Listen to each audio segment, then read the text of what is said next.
Pour moi, la vaccination Covid a été un moment assez compliqué, même très compliqué, comme vous pouvez vous en douter. Si je suis là aujourd'hui, c'est que, en fait, je me suis fait vacciner donc le 10 septembre 2021, à 10h45 précisément. Le jour J, tout va bien, pas de fièvre, pas de douleur, rien. Et dès le lendemain matin, quand je me lève, j'ai une grosse douleur au niveau de la jambe gauche. Et là, je me dis qu'il se passe quelque chose, parce que je me sens assez vite très fatigué. En fait, 2 jours après, j'ai des fortes douleurs au niveau de la jambe gauche, donc qui remontent du pied en bas jusqu'au bassin côté gauche. Et 2 jours après, c'est le côté droit qui est atteint. Alors mon médecin, moi, me dit que je fais sûrement une réaction à la vaccination Covid, mais ils ne savent pas encore quoi. Il me parle après d'un Guillain-Barré, qui est une maladie qui est connue dans le cadre parfois des vaccinations, peu importe laquelle. Et en fait, je passe beaucoup d'examens, je vois différents neurologues. J'ai quand même une neurologue de Vichy qui me notifie que j'ai bien un souci post-vaccinal et un trouble neurologique sévère.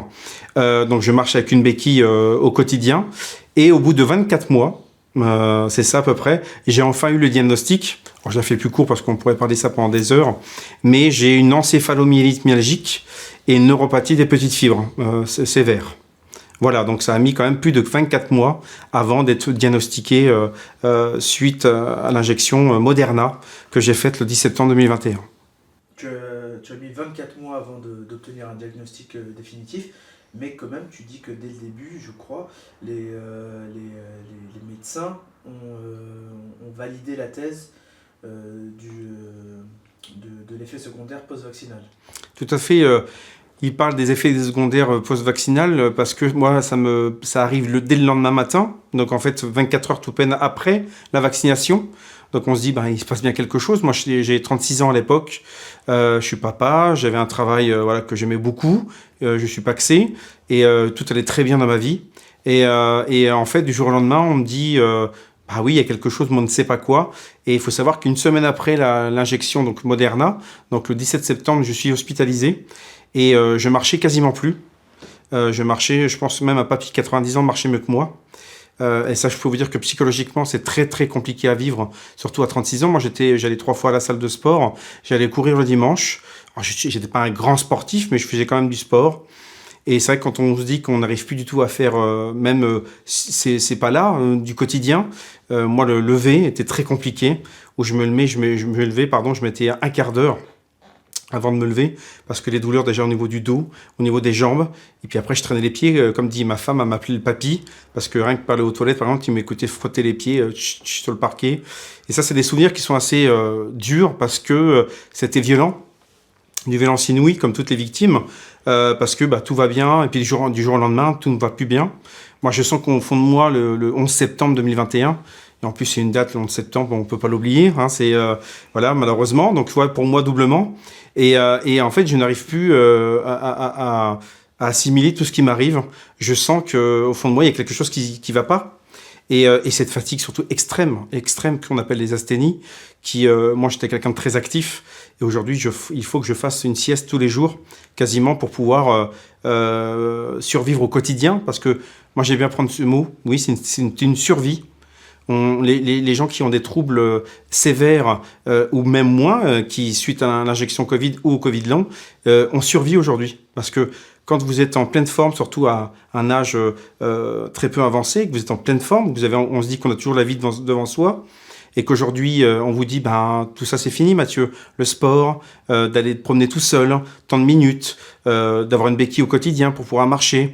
Et même si je sais qu'il y a bien pire que moi, et d'ailleurs j'embrasse fort toutes les victimes, évidemment, et en particulier Mélanie, notre vice-présidente, qui est atteinte de la maladie de Charcot et qui a un courage incroyable à 36 ans. C'est ma sœur de cœur, comme je dis, avec ses parents qui sont aussi incroyables. Et tout ça est important, en fait, de comprendre, de faire comprendre aux gens que tout ce qui se passe en nous, en fait, ça se voit pas, mais Dieu sait que c'est très violent. Moi, je le dis toujours, le 10 septembre 2021, il y a une partie de moi qui est morte ce jour-là. Et c'est dur à dire, je le dis toujours avec un peu d'émotion. Alors encore avant, je pleurais à chaque fois, là, je suis ému, mais il y a une partie de moi qui est partie ce jour-là. Cette injection a enlevé une partie de moi. Et c'est dur à accepter, mais il faut l'accepter aujourd'hui, pour avancer. Tu as parlé du côté invisible de certains symptômes. Et on a rencontré beaucoup de gens qui justement ont des symptômes invisibles et qui ont eu face à eux des médecins qui n'y croyaient pas. Comment a été ton expérience avec le corps médical concernant les effets post-vaccinaux? Alors comme tout le monde, très compliqué. Heureusement, comme je l'ai dit, il y a encore des médecins qui prenaient le temps d'écouter et quand on explique son histoire, ils comprenaient un peu mieux les choses, mais violence inouïe. Moi, je vois un expert médical à Lyon pour l'ONIAM et je suis reçu avec ma femme. Je reste 1h30 et il me fait marcher sur une petite distance. Il voit que je peine et à un moment donné, il prend un ton assez désagréable en me disant « Mais allez-y, monsieur Dubois, marchez mieux que ça ». Mais je dis « Mais vous vous rendez pas compte qu'en fait, je ne peux pas. C'est pas que je veux faire semblant, c'est que je ne peux pas ». Et je voyais qu'il me croyait pas en fait. Je voyais, il mettait en doute tout ce que je lui disais. Et je suis parti ce jour-là. Heureusement qu'il y avait ma femme. Je prenais le train. Je pense que je me serais mis sur les rails du train. Parce que en fait, j'avais l'impression de dire que c'était moi. Il voulait faire croire que c'était moi qui étais fou, qui inventais des choses. En fait, je lui fais perdre son temps. Et à la fin, il a bien compris. Il me dit quand même à la fin, oui, il y a quelque chose. Oui, c'est bizarre que vous tombiez malade dès le lendemain de l'injection. Mais pour moi, il n'y a pas de lien. Mais tout le monde me dit ça en fait, et à ce moment-là, donc c'est 1 an et demi après l'injection, je suis toujours encore en désert médical parce que je n'ai toujours pas de diagnostic. Et ça, c'est vrai qu'il y a beaucoup de victimes qui le disent. Quand on n'a pas de nom sur une pathologie, qu'est-ce que c'est compliqué à vivre? On ne sait pas ce qu'on doit prendre, ce qu'on ne doit pas prendre, et surtout comment appréhender les choses. Et comme je le dis toujours, comme toute pathologie, toute maladie, quand on ne le vit pas, et ça c'est pas du tout une critique, mais c'est dur à comprendre, même pour les proches. Alors moi, je remercie mes proches parce qu'ils ont tous été très présents. Bien sûr, ma femme, mon fils, mes parents, mes frères, mes amis, ma famille d'âme, comme je dis. J'ai eu vraiment la chance d'avoir des gens qui m'ont cru tout de suite parce qu'ils me connaissent, parce que je suis quelqu'un qui fait pas semblant. Je suis quelqu'un de vrai, qui n'avait aucun intérêt à dire du jour au lendemain « j'ai fait cette injection, je vais pas bien, moi j'ai autre chose à faire » en fait. Et c'est ce que j'expliquais un jour à un médecin, mais j'ai dit « mais vous pensez que quoi? Quand les victimes viennent vous voir, vous pensez que c'est par quoi? Par plaisir? Vous pensez que c'est pour faire semblant? Mais on n'a aucun intérêt à le faire, ça. Au contraire, on a tout à y perdre. Et à un moment donné, ces médecins-là ont commencé à se remettre un peu en question. Alors on a beaucoup de médecins qui me parlaient, moi beaucoup, dans le cadre de l'assaut que j'expliquerai tout à l'heure, où ils se lâchent un petit peu en me disant « Oui Mathieu, on voit de plus en plus de gens qui sont malades depuis les injections, mais à écrire, c'est quasiment impossible. » Et ça, pourquoi? On le sait, mais c'est très compliqué à expliquer. Tu as parlé du soutien de tes proches dès le début. On a rencontré beaucoup de gens qui malheureusement n'ont pas eu la chance que tu as eue. Dans ton quotidien, tu as eu le soutien de tes proches, mais comment cette maladie a affecté ta vie sociale? Alors c'est une très bonne question. Alors au tout début, moi je me suis senti coupable. C'est-à-dire que c'était moi la victime et c'était moi qui me culpabilisait du fait que j'étais en arrêt, parce que j'étais quelqu'un qui n'était jamais en arrêt, à part comme tout le monde, une grippe, voilà, un microbe, mais je m'arrêtais jamais pour un rhume, chose comme ça. Et là, quand on voit qu'on dépasse 1 mois, 2 mois, 3 mois d'arrêt, etc., on a d'abord cette culpabilité, de se dire mais je suis à la maison, je sers à rien. J'ose pas sortir parce que j'ai des gens qui vont me voir, qui vont me dire mais il est dehors, même en béquille, mais ça veut dire que ça va pas trop mal. En fait, j'ai mis du temps à l'accepter. Et évidemment, au niveau social, au début, je voulais voir personne. Puis après, je me suis dit mais non Mathieu, c'est pas toi. Puis même ma femme me dit mais t'as pas de privé en fait. Et j'avais besoin de ce lien-là. Ce lien humain, et c'est ce qui sauve d'ailleurs, et moi l'humain, Dieu sait, est important, cette humanité qui manque tant dans ce monde, et je serais que je ne remercierai jamais assez, c'est grâce à eux, à mes amis, à mes proches, que je suis encore là debout aujourd'hui, parce qu'on pense au pire. Je pense que d'autres victimes vous l'ont dit, mais on pense au pire à un moment donné, et pourtant on a beau être papa, on a beau être paxé avec des gens merveilleux, à un moment donné on se dit, mais pour terminer tout ça, on arrête, on se fout en l'air, quoi. Entre guillemets, voilà, pardon de le dire. Et Dieu sait que je suis pas comme ça. Mais moi, je sais que dans mon cas, j'ai beaucoup de chance d'avoir des gens autour de moi qui m'ont cru tout de suite, qui m'ont soutenu. Même si ça fait pas tout, ça m'a quand même bien aidé. Et je sais et je pense beaucoup de victimes qui malheureusement n'ont pas ce soutien-là, qui d'ailleurs malheureusement, certaines sont déjà parties à cause de cela. Et c'est pour ça qu'on n'oubliera pas, surtout pas, et ces gens-là non plus. Mais évidemment que je dis aux gens, mais soutenez, même si vous n'êtes pas forcément d'accord. Dites-vous que quelqu'un qui arrive et qui se plaint de maux ou de maladies ou de pathologies graves, il n'y a aucun intérêt à faire semblant. Enfin, moi, je connais personne aujourd'hui qui me dirait tiens, j'ai un cancer, tiens, j'ai un... C'est impossible, quoi. C'est impossible à dire que j'invente ça ou que... à mes yeux, je parle, à mes yeux. Et puis, je le vois avec tous les témoignages que j'ai pu avoir.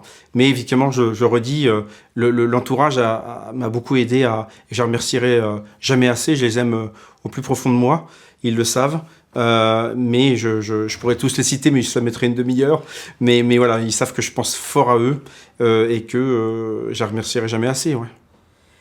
Et est-ce que c'est ce soutien que tu as reçu qui t'a motivé à ton tour créer l'association qui justement soutient toutes ces victimes invisibilisées?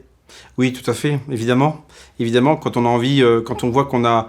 Alors, comme j'ai dit, hein, il y a eu des phases où on culpabilise, on se dit pourquoi moi, pourquoi tout ça. Et à un moment donné, je me suis dit, si on ne se prend pas en main, et ça devait passer forcément par quelque chose d'important. Et c'est là que je rencontre Mélanie et son papa, Mélanie Maupas et son papa Alain Maupas, qui sont des gens merveilleux. Et encore une fois, Mélanie, je l'embrasse si fort, je l'aime si fort, qui a un courage merveilleux. Et en fait, on se dit, mais on est tous les trois, mais on écoutait à droite à gauche dire des gens, bah tiens, j'ai des douleurs depuis que je suis vacciné, je suis plus fatigué, je suis moins bien, j'ai des zonas, j'ai fait une thrombose, j'ai fait une péricardite, etc., etc. Et on s'est dit, mais on va essayer déjà de créer une association localement, c'est-à-dire sur le département de l'Allier. Donc d'ailleurs, Avictim au début. Alors Avictim, ça veut dire quoi? Avic, c'est l'association de l'Allier des victimes directes ou indirectes coronavirus Covid-19. Alors c'est assez compliqué. Il faut savoir que c'est les avocats, je remercie les avocats d'ailleurs qui sont merveilleux. Je les embrasse fort parce que c'est vraiment des gens aussi qui nous accompagnent, qui sont d'une humanité sans nous. Et voilà pourquoi Avic et Team, parce que Avic Team, on voulait faire le jeu de mots, et Team en anglais c'est équipe, donc tous ensemble, encore une fois. Et en fait ça s'appelait Avictim 03, et on lance ça en janvier 2023. Ça fera bientôt 3 ans donc. Assez vite, en fait, on se rend compte qu'on a un appel, 2, 3, 4, 10. Mi-février, on fait une première réunion à Iser. On est 25 dans la salle. Et on sent qu'après, par la suite, c'est parti, quoi. Et aujourd'hui, on est plus de 900 adhérents sur toute la France et les dom-toms, avec des avocats, avec des scientifiques qui on a rencontré plusieurs fois. On a été reçus donc, à l'Assemblée nationale, au Parlement européen, 2 fois au ministère de la Santé, auprès des conseillers et du ministre. Et c'est hyper important en fait. Et l'association ne lâchera pas pour cela, pour la reconnaissance et l'aide médicale pour toutes les victimes qui est juste indispensable. Moi, je ne conçois pas aujourd'hui qu'en 2025, on laisse tomber comme ça des gens qui souffrent au quotidien. Il faut savoir que la victime la plus jeune a 3 ans, notre petite Serena qui vient de se faire opérer d'une 3e tumeur aux ovaires. Sa maman a été vaccinée 2 fois pendant la grossesse. Et la plus âgée a 94 ans, qui a également eu un cancer au niveau de l'utérus à cet âge-là. Donc beaucoup de médecins se questionnent évidemment. Et l'association se veut humble mais humaine. Et ça sera, comme je dis, c'est notre mot d'ordre. On fait tout ça bénévolement, évidemment. Et moi-même étant malade, et tous les autres aussi, il y a beaucoup de gens du CA qui sont malades. Mais je remercie infiniment d'ailleurs tous ceux qui nous font partie de la victime, les adhérents, mais bien sûr le bureau et le CA avant tout, qui font un travail exceptionnel. Je les aime aussi profondément, mais comme chaque adhérent, en fait, je suis attaché à eux parce que chaque personne est importante. Mais voilà, bien sûr que, pour résumer à ta question, évidemment que le fait que j'ai vu des gens qui tendaient la main à d'autres, j'ai dit, il faut qu'on fasse ça. Parce qu'il y a tellement de gens qui se sentaient seuls. Et d'ailleurs, on le sent quand les gens nous appellent, c'est « merci, merci ». Mais moi, merci, c'est pas... on n'a pas fait ça pour nous dire merci, on fait ça pour l'humain. Et quand ce merci veut dire que je ne suis plus seul, bah, ça n'a pas de prix, en fait. Tu as parlé justement du bienfait que cette association a apporté à des gens qui pouvaient être isolés, qui n'avaient pas de réponse ou à qui on disait qu'ils étaient fous. Est-ce que quel effet ça a eu pour toi, cette association? Au-delà d'aider, comment ça t'a aidé toi? Alors moi ça m'aide psychologiquement. Parce que je suis quelqu'un qui ne peut pas rester rien faire. Moi, je ne suis pas le genre de bonhomme à rester toute la journée sur le canapé, même si je suis très cinéphile. Alors ça, c'est aussi une partie de moi. Ce parti où j'aime le cinéma m'a aussi aidé, parce que c'est important aussi de couper un peu et pouvoir Voilà, s'évader parfois dans les mondes un peu plus calmes et fantastiques. Et ça m'a aidé parce qu'on rencontre déjà des gens humainement magnifiques. Au-delà de la souffrance, c'est de l'humain. On est des êtres humains. Et n'oublions pas que chaque être humain est important sur cette terre, peu importe sa fonction, peu importe sa couleur de peau, peu importe d'où il vient, comment il est. On s'en fiche de ça. Il y a un cœur qui bat derrière, et c'est ça qu'il faut qu'on n'oublie pas.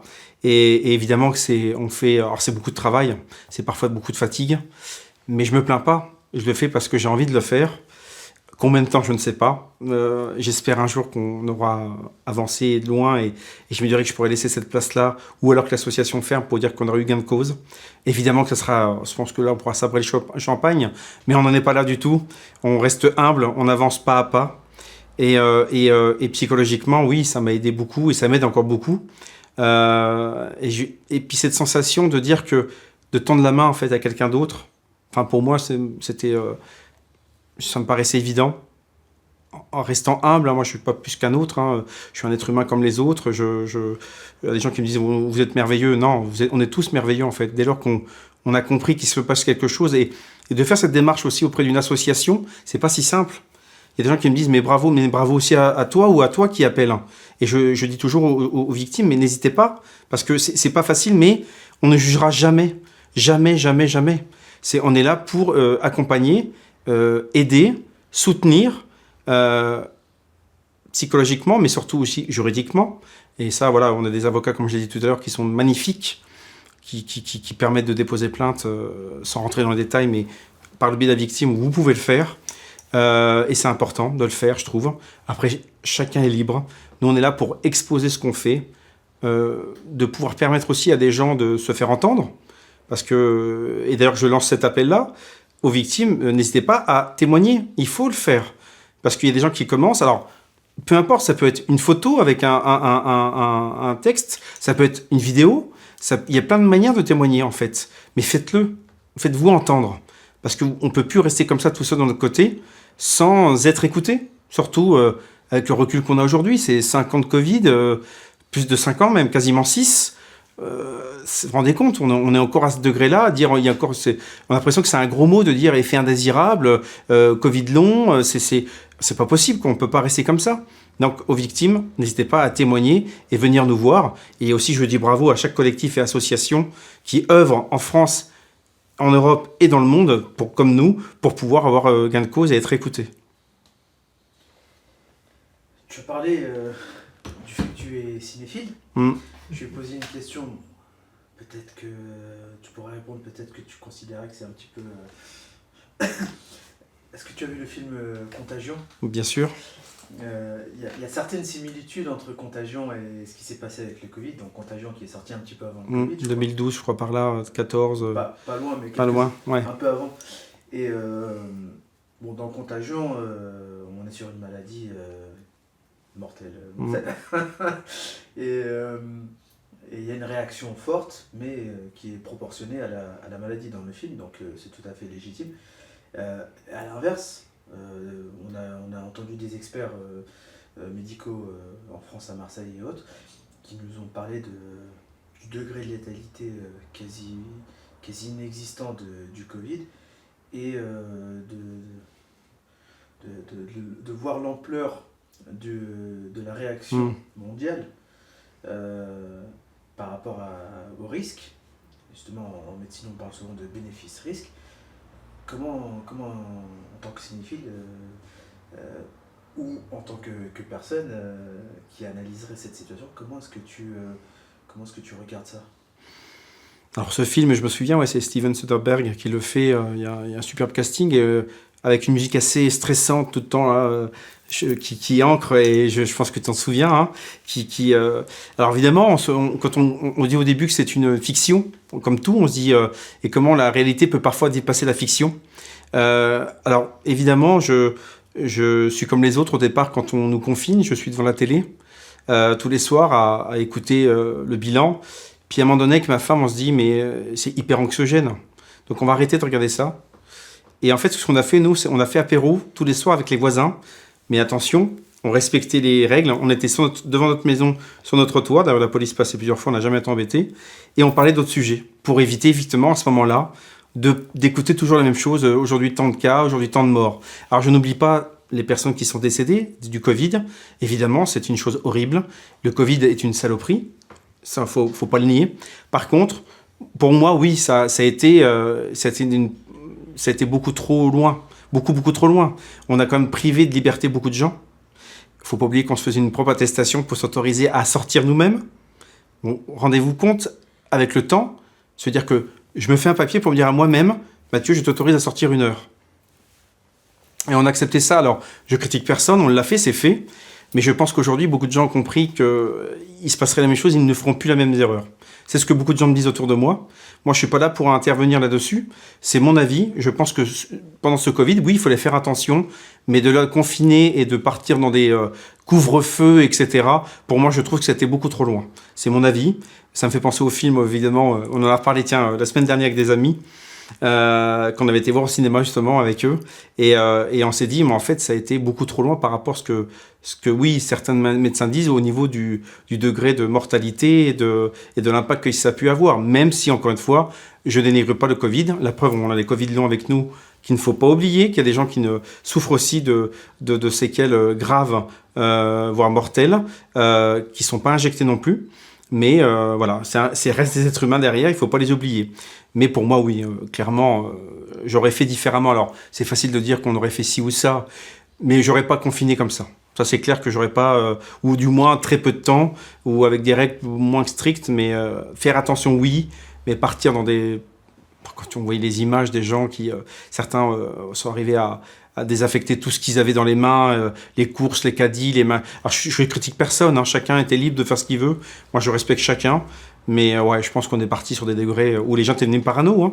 Moi, j'étais conducteur de bus, et quelqu'un toussait dans le bus, c'était tout le monde se regardait, très peur, dire qu'est-ce que c'est le Covid, c'est pas, waouh, ça a été violent quand même. Hein. Mais voilà, c'est mon avis, mais je pense qu'on était trop loin, oui. Qu'est-ce qui t'a convaincu de faire le vaccin? Qu'est-ce qui t'a convaincu ou qu'est-ce qui t'a contraint de faire le vaccin? On va dire contraint. Je veux dire contraint de faire le vaccin, c'est le travail, mais pas que. Moi, je suis honnête, il y a le travail bien sûr, parce que je travaille dans le transport à la demande, qu'il y avait beaucoup de personnes âgées qui avaient des pathologies graves, que j'emmenais soit au kiné, soit à l'hôpital, soit en course. Et voilà, mes responsables me disaient à l'époque, ça serait peut-être mieux au vu de la population que tu emmènes. Alors pour être franc avec vous, je me pose beaucoup de questions à ce moment-là avec ma femme, en disant, moi je trouve que le vaccin est arrivé trop vite. Pour connaître un petit peu les choses, on nous parle en général d'entre 7 et 10 ans pour avoir quelque chose qui fonctionne à peu près. Là, on arrive à quelque chose même pas d'1 an, ouais, je trouve un peu violent cette manière d'arriver, mais je le fais par contrainte, pas pour le travail, mais aussi parce que, voilà, je voulais retrouver le cinéma, je voulais retrouver une vie d'aller voir les amis, de pouvoir, entre guillemets, vivre normalement. Et comme beaucoup l'ont fait, d'ailleurs, j'ai fait un sondage, moi, à l'époque, sur 50 personnes, je dis qui a fait ce vaccin pour se protéger du virus? Il y a une personne qui lève la main sur les 50. Les autres me disent, c'est pour aller travailler, c'est pour aller vivre normalement, aller au restaurant, aller au cinéma, puis d'autres pour aller voir leurs proches dans les maisons de retraite. Donc on a la réponse des choses, c'est-à-dire que je pense que, voilà, la manière que ça a été emmené, moi j'aurais dit, ceux qui veulent se faire vacciner le font, c'est un droit, il y a une proposition très bien, et pour les autres, foutez-leur la paix. Ce qui se passe avec la grippe, par exemple. La grippe, à ce jour, les gens qui veulent se faire vacciner le font, et les autres le font pas, et c'est pas pour ça qu'il y a 100 000 morts ou 300 000 morts par an. Alors voilà, après, chacun pense ce qu'il veut. Moi, c'est la manière que j'aurais fonctionné aussi, à proposer, dire voilà, j'aurais dit, pour les personnes plus fragiles, tout ça peut-être, mais le reste, non, moi, j'avais des doutes sur le fait qu'on sorte un vaccin, d'ailleurs, qui n'est même pas un vaccin, qui est une injection, parce que, comme beaucoup de scientifiques nous disent, ils sont sortis il y a plusieurs étapes, et il est sorti la 3e étape, et non pas la 5e, et donc pour eux, c'est bien un produit et non un vaccin. Donc je dis bien injection. Ça m'arrive de dire effectivement vaccin, mais moi je parle tout le temps d'injection. Et oui, voilà, je l'ai fait. Et j'étais avec une amie, et moi vraiment, j'avais pas peur de ça. Moi, les piqûres, j'en ai pas peur du tout. Et je le fais, et en fait, ça me détruit ma vie, quoi. Et c'est vrai que quand on fait le point des fois, je me dis, mais quelque chose qui a duré une demi-seconde. Genre, j'ai rien senti. D'ailleurs, je remercie la pharmacienne qui a fait d'ailleurs son travail derrière en faisant tout de suite une déclaration à la pharmacovigilance, qui était très bien, cette femme, alors qui n'est plus à Moulins. Je la remercierai. Son prénom, c'est Delphine. Je ne dirai pas son nom. Mais je la remercierai parce qu'elle a fait son travail correctement du début à la fin. Et c'était pas qu'à tout le monde, malheureusement, même si j'ai beaucoup de respect pour le corps médical. Voilà, je pense que la manière était violente. La manière était très violente. Et quand on écoute un président qui dit « je vais emmerder les non-vaccinés » derrière, moi je trouve que quand il prend cette parole-là, il ne se rend pas compte du mal qu'il fait aux personnes qui ne veulent pas le faire.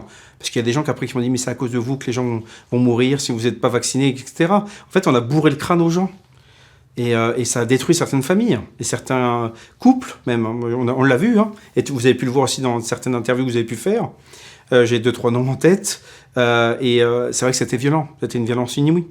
Donc c'est pour ça qu'on ne peut pas lâcher. C'est pas possible. Au nom de l'humain, on ne peut pas lâcher. On ne peut pas lâcher. En parlant des politiques,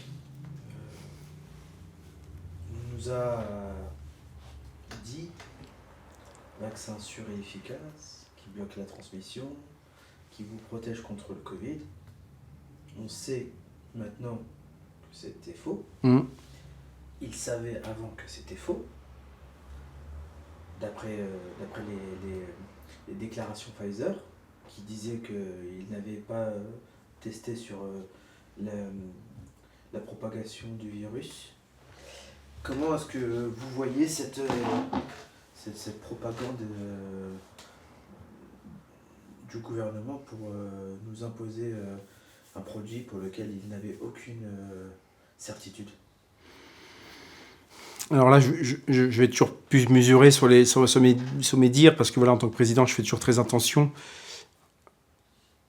Clairement, et ça tout le monde le dit, il y a une question d'argent, je pense, derrière, pour sortir quelque chose aussi vite et qui ne fonctionnait pas. Forcément qu'il y a un gain quelque part pour quelqu'un. J'en pense que aujourd'hui, on vit dans un monde où le profit est plus important que l'humain, malheureusement. Et on ne le voit pas qu'avec ça, on voit ce qui se passe actuellement en France, avec la dette, où il ne parle que de dette et que d'argent. Mais comme je disais, on a pu rencontrer le ministre et ses conseillers, mais je dis, mais derrière cet argent, il y a des êtres humains. N'oubliez pas cela. C'est des pères de famille, des mères de famille, des enfants, des cousins, des cousines, des oncles, des tantes, des grands-pères, des grands-mères, enfin, etc., etc. Et ça n'a pas de prix, en fait. Ça n'a aucun prix. Aucun prix. C'est inestimable. Une vie humaine, et à mes yeux, c'est inestimable. On ne peut pas donner on ne peut pas donner un prix à une vie humaine, en fait. Alors oui, qu'il y ait des règles, je comprends. Qu'il y ait des choses qu'on respecte. Alors, j'ai toujours été quelqu'un de respectueux des lois, des règles. Mais à un moment donné, écoutez un peu ce qui se passe. Et je pense qu'à ce moment-là, les gens n'avaient pas envie de ça. Moi, ce vaccin-là, oui, encore une fois, les gens qui avaient envie de le faire, qu'ils le fassent. Mais beaucoup de gens autour de moi n'avaient pas envie de le faire. Et l'ont fait, encore une fois, par question de pouvoir aller soit au restaurant et au cinéma, etc., soit aller voir leurs proches, soit travailler. Mais il n'y avait pas une réelle envie. Et je pense qu'on a vraiment, clairement, c'est pas je pense, on a forcé les gens. Et aujourd'hui, moi, je peux vous dire qu'autour de nous, beaucoup de gens n'ont plus confiance en ça. Ils se sont fait du mal eux-mêmes. Ils auraient communiqué beaucoup plus là-dessus. Ils auraient dû d'ailleurs communiquer beaucoup plus là-dessus. En disant, on reconnaît les effets indésirables. Et c'est ce qu'on demande encore. Il y a des effets indésirables comme tout médicament, parce que ça reste un médicament. Ça reste un produit expérimental. Et voilà, les gens qui sont malades, on les isole, on les prend en charge. Et après, derrière, on voit ce qu'on fait pour le reste. Mais rien n'était fait de tout ça. Et on a parlé de vaccin tout le temps. On ignorait tout ce qui pouvait passer.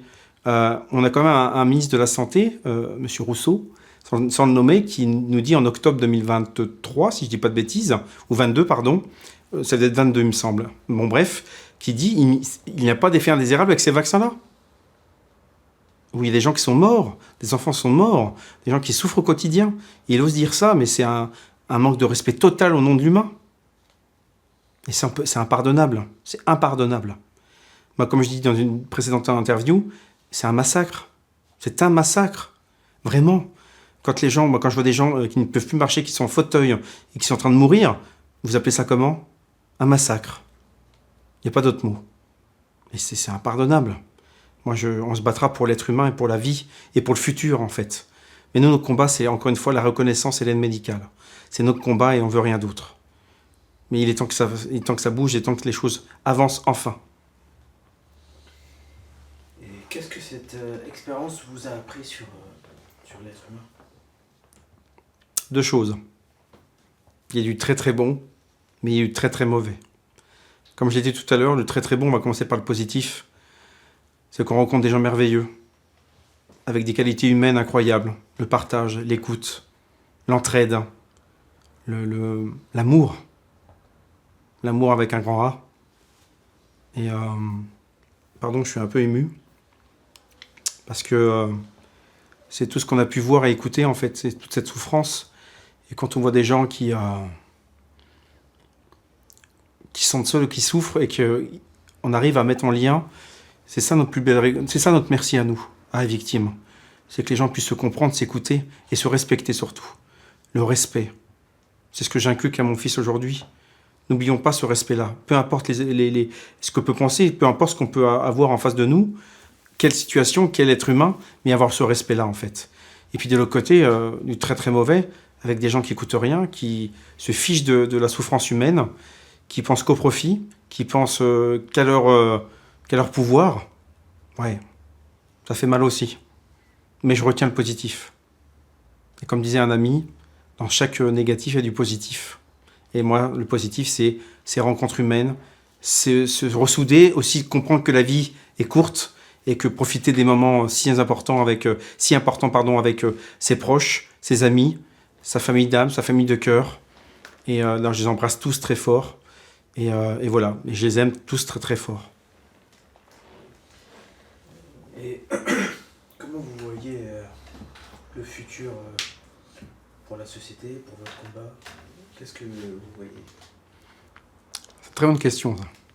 Très très bonne question. Merci de la poser. Pour être franc,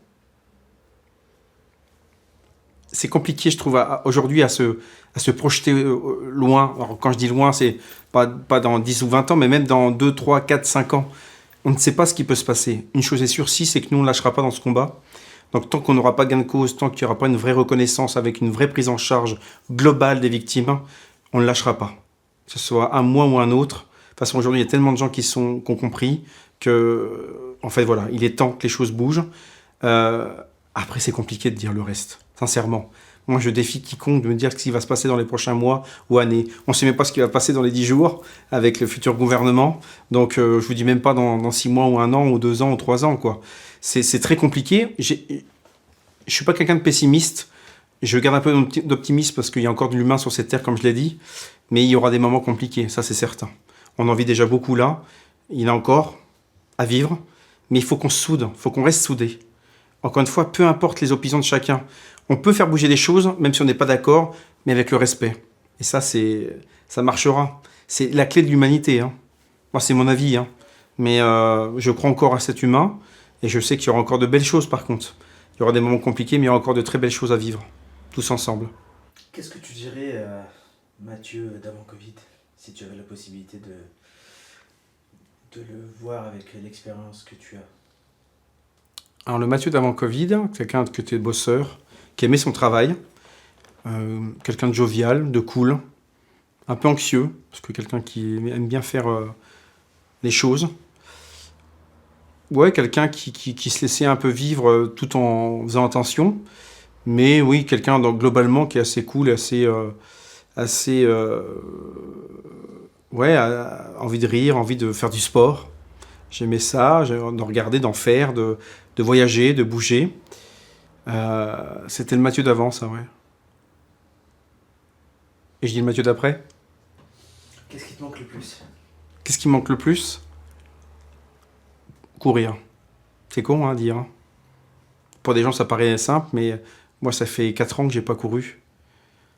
Et en plus, la dernière phrase, oui, qui me résonne dans la tête, et cette image aussi, c'est qu'on part juste avant de me faire vacciner en Bretagne, et vers Saint-Malo, là-bas, on est super bien, et plein de mouettes, tout ça, le vent, enfin, les châteaux de sable, et je cours sur cette plage, et je sais plus qui c'est qui me filme, j'ai vu cette vidéo il y a quelques mois. Et là, je m'effondre, parce que je me dis, tu te rends compte, cette personne-là, je la connais plus, parce qu'elle ne peut plus faire ça. Et courir. Et puis retrouver, je sais pas, il manque quelque chose en moi. Même s'il y a pire que moi, j'en suis conscient, il y a quelque chose en moi qui s'est éteint.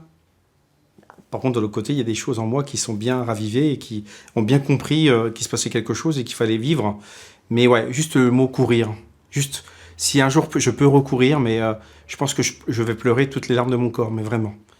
Je vais être inconsolable pendant 10 minutes. Les gens ne se rendent pas compte quand on a cette santé, la santé. Ça paraît bateau de dire à chaque fois ah, la santé d'abord, ouais. Bah, croyez-moi que si. Hein. Croyez-moi que si vous avez perdu la santé, vous n'avez plus rien, les amis. L'argent ne remplace pas. Le pouvoir ne remplace pas. L'amitié et l'amour, ça, si, c'est important. Ça va avec. Mais la santé, mon Dieu, que... encore une fois, c'est inestimable aussi. Donc oui, voilà. S'il y a quelque chose qui manquait, ça serait ça. Pouvoir le refaire mon petit footing aux osières le dimanche matin et refaire des activités que j'aimais, même si encore une fois, je n'étais pas un grand sportif, mais tout simplement. Les petits plaisirs de la vie. Exactement. Petit plaisir de la vie. Petite chose simple de la vie. Parce qu'on sait marcher, on sait courir. Mais voilà, il y a des gens pires que moi. Hein. Je pense à Mélanie et tant d'autres qui ne peuvent plus faire rien faire toute seule, pardon. Donc eux, c'est même indescriptible. Donc c'est pour ça que on lâchera pas. On lâchera pas. C'est impossible. On ira jusqu'au bout. Tu as une question ? Ah, pas qu'une. J'en ai plusieurs.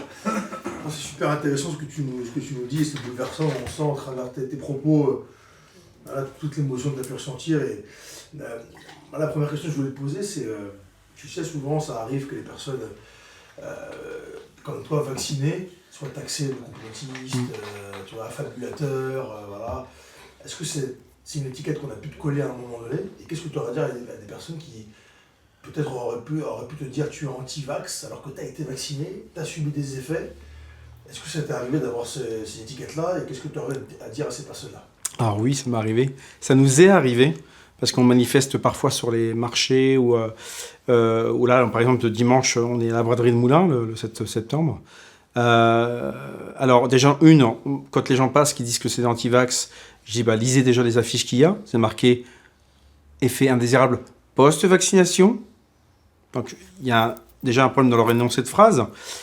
Et à un moment donné, je dis mais être complotiste, c'est quoi ? C'est dès lors que on se pose une question sur quelque chose qu'on a pu faire ou son état de santé a changé du tout au tout, du jour au lendemain, pardon. Si vous me traitez complotiste, traitez-moi complotiste, mais je ne suis pas complotiste. Moi, j'ai jamais été complotiste, j'ai jamais été quelqu'un qui se pose des questions, on a le droit, mais de traiter complotiste, pour moi, ça veut dire que c'est trop facile. Aujourd'hui, pour un complotiste, comme on utilise bonjour, quoi. C'est c'est bizarre, il fait froid. T'es complotiste, pourquoi tu dis ça ? Non, mais c'est parce que juste il y a -10, quoi. Non, mais je grossis le trait, mais on vit dans un monde, en fait, aussi de jugement hâtif. Moi, aujourd'hui, je déteste ce qui m'énerve en ce moment, c'est qu'on juge, on jalouse. Et même, j'ai pu voir, malheureusement, dans le combat.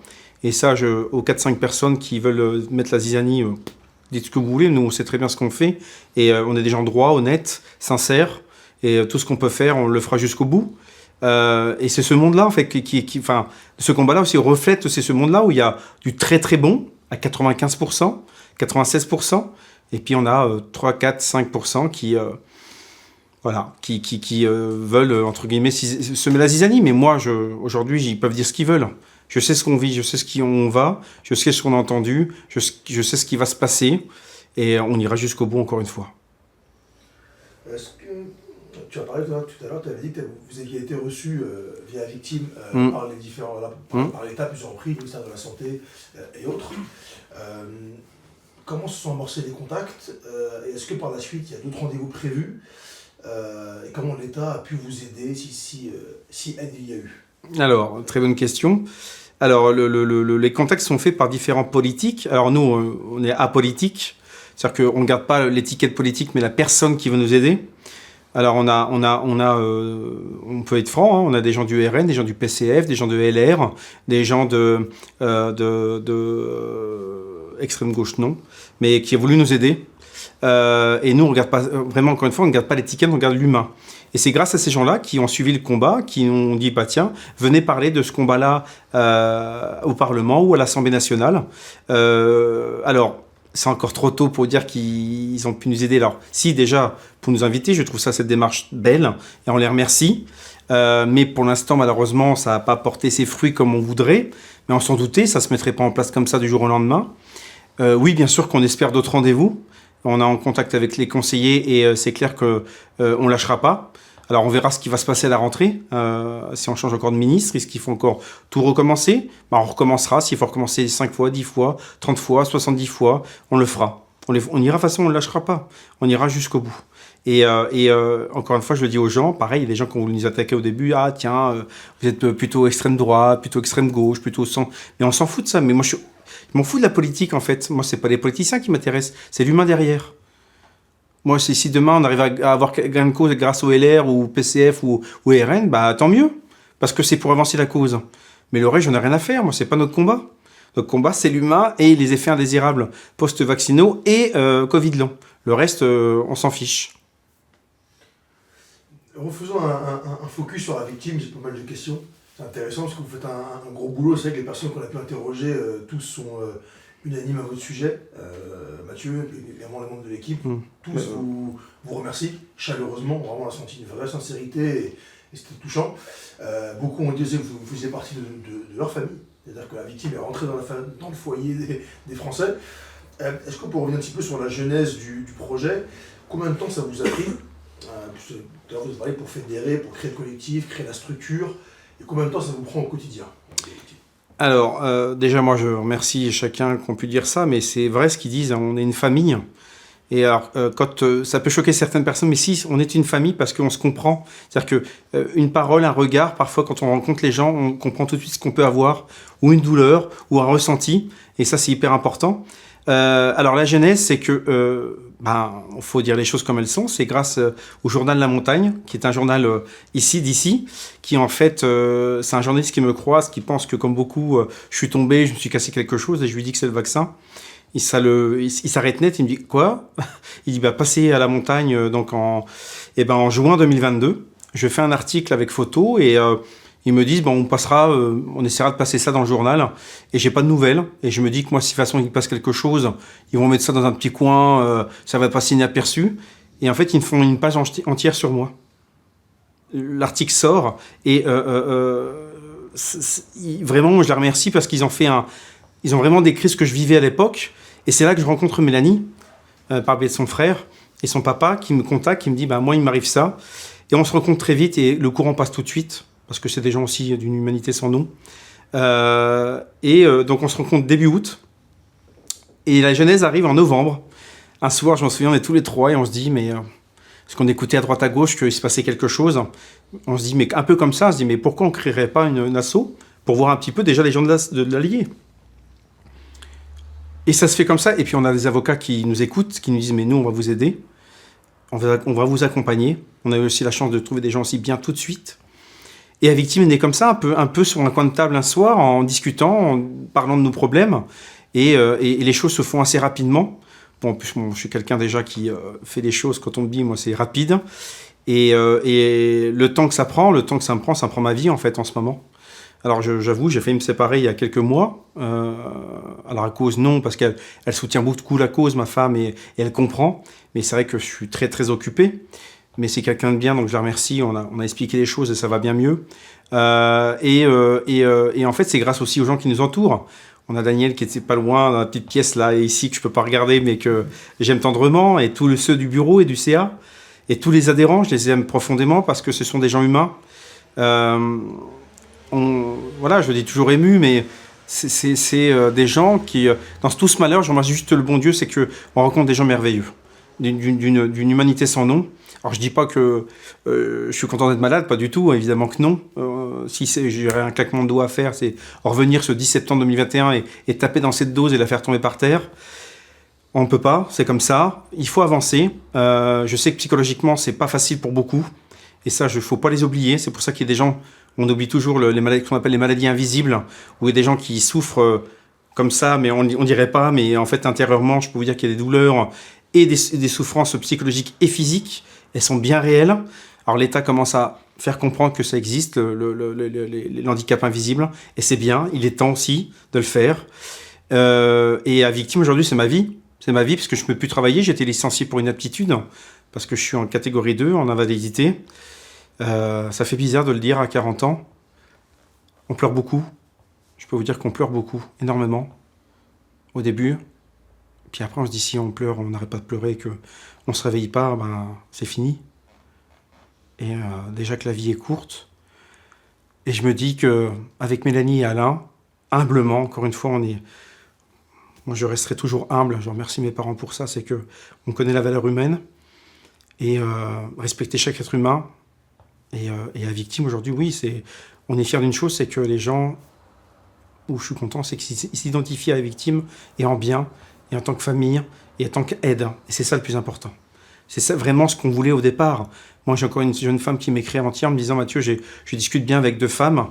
Merci d'avoir créé cela. » Mais c'est ça notre merci. C'est de mettre en lien d'autres personnes, des personnes qui ne seront peut-être jamais rencontrées. Alors, malheureusement, dans l'adversité et dans la maladie, mais justement, au contraire, ça donne de la force. Et dans chaque maladie, dans chaque combat qu'on peut mener dans une vie, c'est important d'être pas seul et de pouvoir être épaulé et avancer. Donc à Victime, c'est ça. Vous avez tout résumé et j'embrasse tous les adhérents du fond du cœur et on pense à chacun d'eux quand on fait une action, surtout avec Alain et Daniel. Tous les 3, on est le petit trio. Alors, j'oublie pas les autres, évidemment, qui font un travail exceptionnel. Hein. Bon, je vais pas tous les citer, parce que j'ai peur d'oublier quelqu'un, parce que des fois, dans le truc, mais je les embrasse tellement fort, le CA et le bureau. En plus, c'est beaucoup de victimes, qui ont beaucoup de courage. Mais c'est vrai que Daniel et Alain étant à côté l'un de l'autre, tous les 3, avec Mélanie derrière, évidemment, on se donne beaucoup de force tous les 3. Et on a encore, voilà, ce week-end, un forum des associations le samedi, et le dimanche, la braderie. Donc, vous voyez, on n'arrête pas. Et il y a d'autres actions qu'on annoncera prochainement. Par la suite, donc un super projet, mais ça on en parlera plus tard, un gros projet qui va être important aussi pour l'avenir des victimes, humblement encore une fois, mais avec le plus de force et de courage possible. Il me reste 2 questions. Toujours sur l'asso pour mettre en lumière ton travail, votre travail à tous. Est-ce que tu as conscience, est-ce que l'équipe des victimes, vous avez conscience que vous avez, j'ai employé un mot fort, mais ramener des personnes à la vie, vous avez redonné le sourire aux gens? Alors, merci de la question. Alors, à chaque fois, voilà, ça m'émeut beaucoup aussi, parce que y a des gens qui me l'ont dit. Ils me disent, Mathieu, tu nous as sauvé la vie, avec Alain, avec Daniel et tant d'autres, enfin, à Victime au sens global du terme.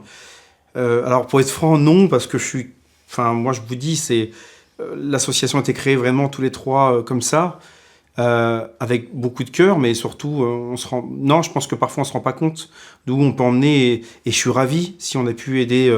Bien sûr, c'était l'objectif premier. Ça me fait toujours bizarre de me dire merci, tu m'as sauvé la vie. Je trouve pas, je suis quelqu'un comme les autres et on est des gens comme les autres. Mais évidemment que si on a pu aider des gens à rester encore avec nous, toi, ça me fait toujours de l'effet parce que je me dis que c'est triste aussi d'un côté d'en arriver là, de dire qu'on est obligé de créer des associations et des collectifs pour pouvoir aider des gens qui sont au bord du précipice et qu'on n'écoute pas en fait. Et alors tant mieux, on est là, on le fera et on ira jusqu'au bout. J'espère en sauver le plus possible, alors façon de parler, mais de moins de pouvoir tendre la main et leur dire que vous n'êtes pas seul et qu'on peut vous aider avec nos moyens. On n'est pas parfait, mais je pense qu'une chose qu'on ne peut pas reprocher, c'est de mettre notre cœur et notre courage à l'ouvrage pour pouvoir faire bouger les choses. Et ça, c'est propre à chacun et chacune, au bureau, au CA, évidemment, parce qu'encore une fois, je le redis, c'est des gens qui sont malades et qui sont là malgré tout à faire des réunions, aller à droite ou à gauche, et même aux autres victimes qui le font. Et je dis bravo à chacun, vraiment bravo à chacun et chacune, parce que c'est pas facile, et on le sent. Moi, j'avoue que j'ai des moments où je suis assez fatigué, j'ai oublié un peu ma santé parfois, mais je suis comme ça. C'est depuis toujours, j'ai toujours pensé aux autres avant moi-même. C'est un caractère, c'est comme ça, c'est pas de se dire de se faire mousser, pas du tout. Moi, je me faire mousser, j'en ai rien à faire. Moi, mon merci, encore une fois, c'est quand les gens se sentent mieux et qu'on peut leur tendre la main. Le reste, personnellement, ça touche toujours. Hein. Mais c'est vrai que quand on me dit ça, il y en a plusieurs qui me l'ont dit. À chaque fois, ça m'émeut parce que je me dis que si on a pu au moins les permettre de garder un pied sur terre, façon de parler, mais au moins on a réussi un petit peu notre mission, quoi. Mais il y a encore du boulot. Dernière. Dan, je te fais une 2 en 1. Est-ce Est-ce que tu suis un traitement? Oui. Première question. Et puis, deuxième, pour clôturer, comment on peut aider la victime? Je ne sais pas si l'association a des subventions, je ne sais pas comment vous fonctionnez, c'est compliqué. Est-ce que tu aurais éventuellement un appel à passer à la population, aux autorités, pour que la population puisse aider l'asso? Merci de le préciser. Alors pour répondre à ta première question, oui, j'ai un traitement, j'ai des traitements neuropathiques. Alors c'est ce qu'on appelle la gabapentin, qui est un antiépileptique, mais donné à des doses plus restreintes en fonction des douleurs qu'on peut avoir. Et c'est vrai qu'il y a un effet où on a moins de douleurs, pour ma part, ça fait pas tout. J'ai ce qu'on appelle le Cymbalta, qui est un léger antidépresseur. Alors, moi, je voulais pas d'antidépresseur, mais en fait, ils se sont rendus compte aussi que ça aidait dans les pathologies neurologiques. Et du pantaprazole, qui est un problème pour tout ce qui est estomac, comme on prend beaucoup de médicaments, forcément que... Voilà. J'ai essayé tellement de protocoles, bon, je ne vais pas tous vous les faire. Malheureusement, pour moi, ça n'a pas fonctionné. Mais je garde espoir d'essayer d'autres choses et de trouver d'autres solutions. Alors, on fait toujours très attention, parce que je peux vous dire qu'on est très contacté très souvent à nous dire « Et ça, j'ai garé le voisin, j'ai garé le chien, j'ai garé le machin ». Non, tout est contrôlé, tout est vérifié. Comme je dis, on a des superbes avocats, tout est vraiment... On ne fait pas n'importe quoi.